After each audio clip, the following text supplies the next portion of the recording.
पुरा किर्याक करून टाकले. तुझ्या बापाला तुला फोन लावता येत नाही का? सारखा फोन येते, माणूस गाडीवर असते, कामधंद्यामध्ये असते, मीटिंग मध्ये असते, सदा फोन लावून जावय हागले का, हा जावय मुतले का, हा जावय जेवलं का, काय किती सारखं सारखं. थांबतो मग तुझ्या बापाचा फोन. हॅलो, हा नमस्कार मामा. कि मैं क्या सुन रहा हूँ.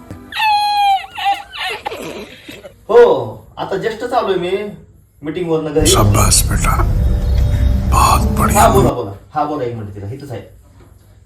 तुझ्या पप्पाचा फोन आहे. हॅलो, बोला ना पप्पा. बरे आहेत का? सगळे बरे आहेत बघा. हा हा 2 दिवसांनी का? हो हो, जत्रा म्हणल्यावर येतात ना, सगळे येतात. हा हा चालते चालते, ठेवा. अहो 2 दिवसांनी जत्रा आहे, आपल्याला बोलवलंय तिकडं. येतो, पण जर का तुझं म्हातारं बोकडाचं मटण आणणार असेल तरच येणार. भैया तुला तर गावातल्या टाकून दिलेल्या कोंबडीच्या आताडे पूर्ण नाही गेले तर आणि बोकडाचं मटण खायला निघाला.